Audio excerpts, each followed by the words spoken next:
Un rayo de luz dividió el siglo XX. No venía del Sol, sino del núcleo invisible de la materia. Era el resplandor de una revelación. La humanidad había aprendido a desencadenar el poder del universo. Y con ello, a redibujar los límites entre creación y destrucción. En un instante, el átomo dejó de ser teoría. Se convirtió en arma, en símbolo, en dilema. La ciencia, que prometía progreso, abrió también la puerta al abismo. Y en ese cruce de caminos, el hombre se encontró con su propia sombra. De las ruinas de Hiroshima nació una promesa: si el átomo puede destruir una ciudad, también puede encenderla. Reactores en vez de bombas. Luz en vez de fuego. Tecnología como redención. Pero claro, somos humanos. Y cuando algo puede explotar, tarde o temprano, lo hace. Porque el poder absoluto no solo transforma el mundo, también transforma a quien lo posee. Así comenzó la era nuclear, entre el hongo y la lámpara. Entre el miedo y la esperanza. Entre la tentación de jugar a ser dioses. Y el riesgo de convertirnos en ceniza. Todo empezó con una pregunta que parecía inocente: ¿qué pasaría si dividimos un átomo? Una curiosidad científica, una ecuación en una pizarra, pero la respuesta no fue teórica, fue una bola de fuego, del tamaño de un país. Una explosión que no solo rompió la materia, sino también la idea de lo que significa ser humano. Así nació la era nuclear, no con una ceremonia, sino con un cráter. Los científicos, testigos de su propia creación, quedaron horrorizados. Muchos juraron que su descubrimiento sería usado solo para el bien.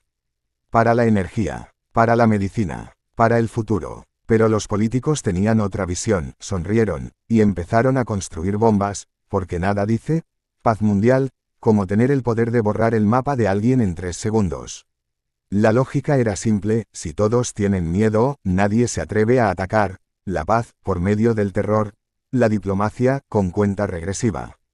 Y así, el átomo se convirtió en rehén de la geopolítica. Ya no era solo ciencia, era estrategia.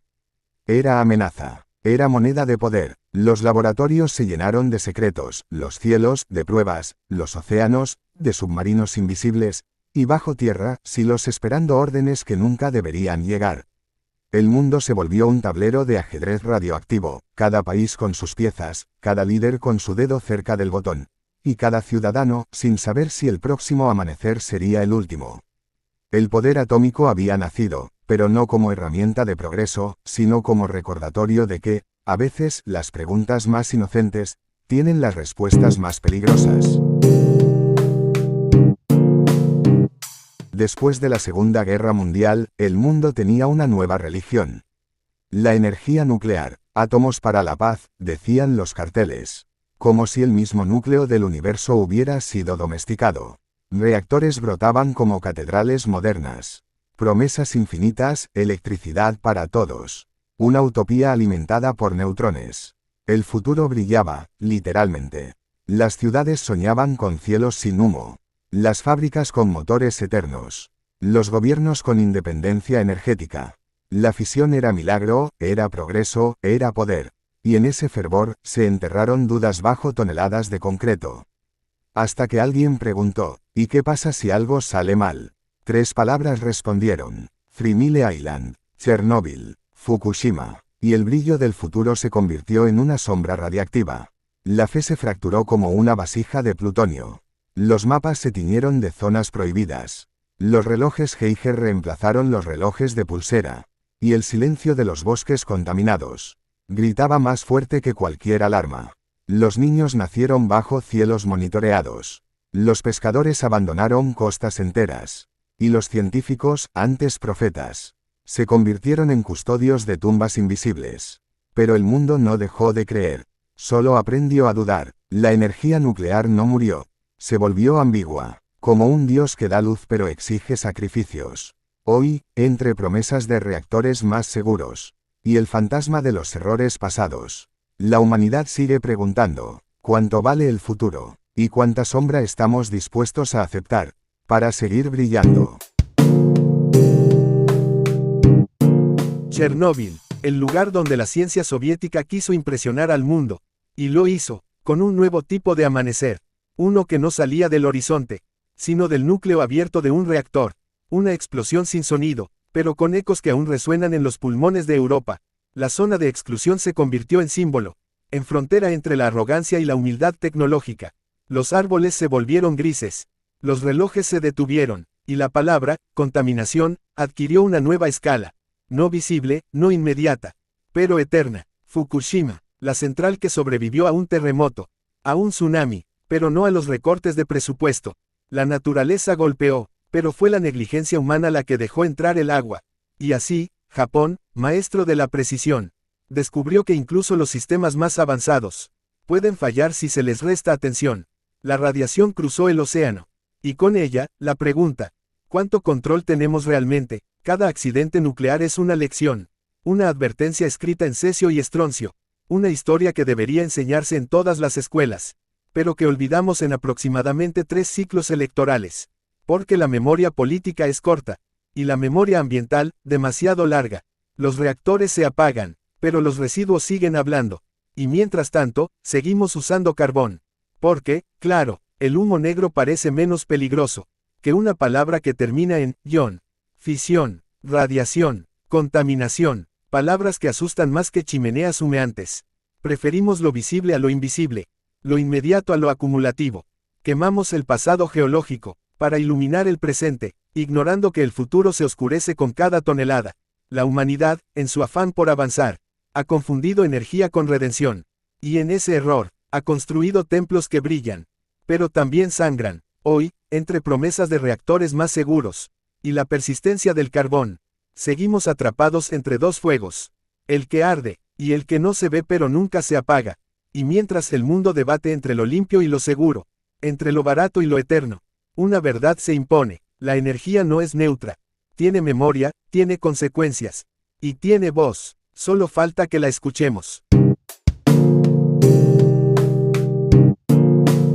Durante décadas, lo llamaron peligro, lo enterraron bajo tratados, protestas y películas apocalípticas. El átomo, ese dios dividido, fue relegado a los márgenes de la historia energética.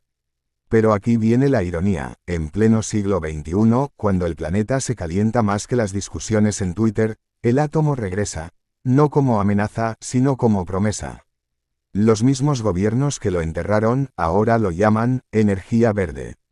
Los mismos países que lo temían, ahora lo necesitan, porque mientras debatimos si las turbinas eólicas arruinan el paisaje, si los paneles solares funcionan de noche, si las baterías contaminan más que lo que almacenan, el uranio sigue callado, esperando su segunda oportunidad.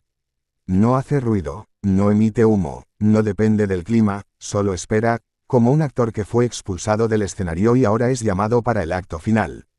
La narrativa cambia, ya no se habla de bombas, sino de reactores modulares, ya no se teme la radiación, sino el CO2. Y así, el átomo se disfraza de solución, de salvador climático, de redención tecnológica. Pero la memoria no es tan fácil de borrar. Chernóbil aún respira en los bosques, Fukushima aún tiñe las costas, 3 Island aún murmura en los archivos. ¿Hemos aprendido algo? ¿O simplemente cambiamos de miedo? Del hongo nuclear al calentamiento global, de la explosión al deshielo, de lo invisible a lo inevitable. Hoy, el mundo se encuentra en una encrucijada: aceptamos al átomo como aliado, o lo recordamos como advertencia. Lo vestimos de verde, o lo dejamos en gris. Porque el sueño nuclear se niega a morir, y como todo sueño, puede convertirse en pesadilla si olvidamos por qué lo enterramos la primera vez.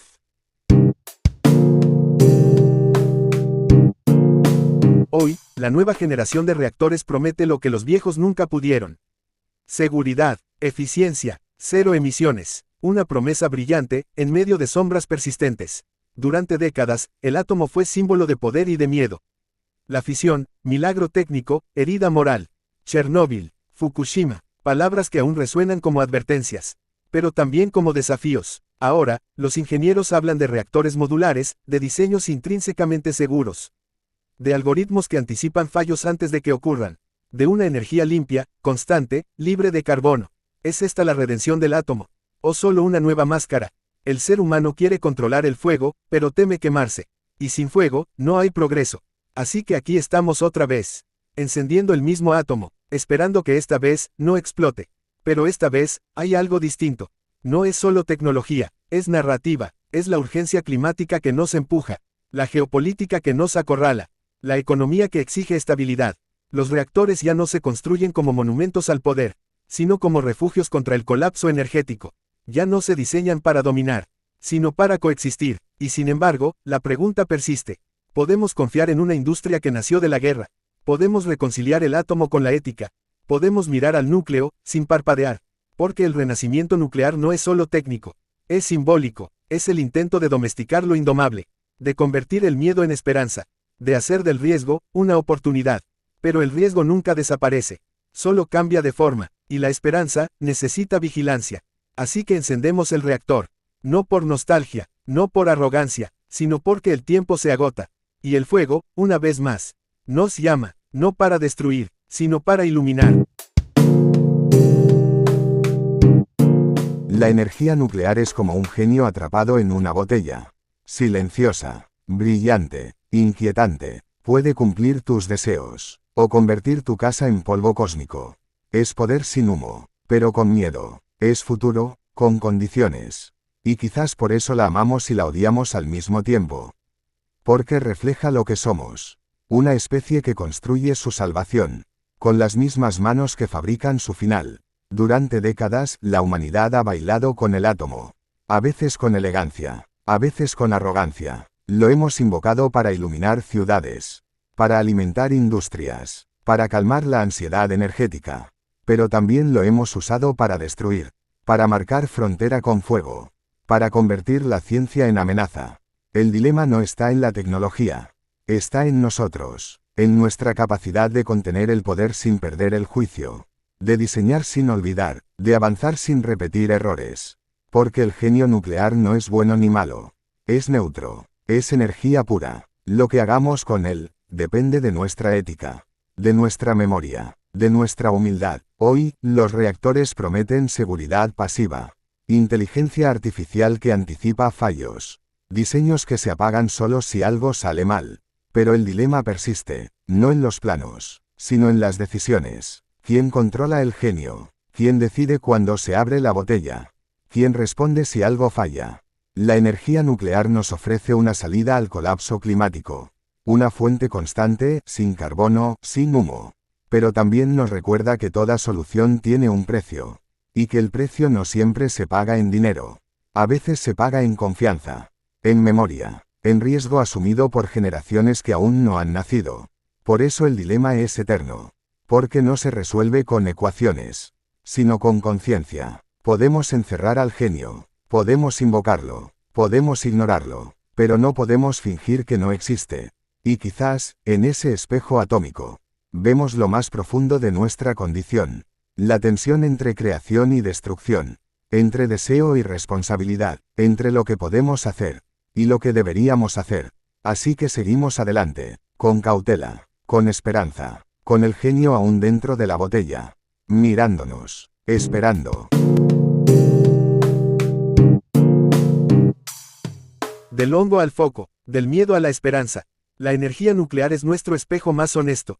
No oculta nada, nos muestra que la luz y la destrucción nacen del mismo lugar, del mismo núcleo, del mismo silencio. El átomo no es bueno ni malo, no tiene intención, no tiene juicio, solo hace lo que nosotros decidimos, lo que le ordenamos, lo que le permitimos, y eso lo convierte en algo más que una herramienta, lo convierte en un reflejo de nuestra voluntad, de nuestra ética, de nuestra capacidad de elegir, porque la pregunta no es si podemos controlar el átomo, ya lo hacemos. Lo encendemos, lo apagamos, lo dividimos, lo usamos para iluminar hospitales y para borrar ciudades. La verdadera pregunta es otra, más incómoda, más urgente. ¿Podremos algún día controlarnos a nosotros mismos?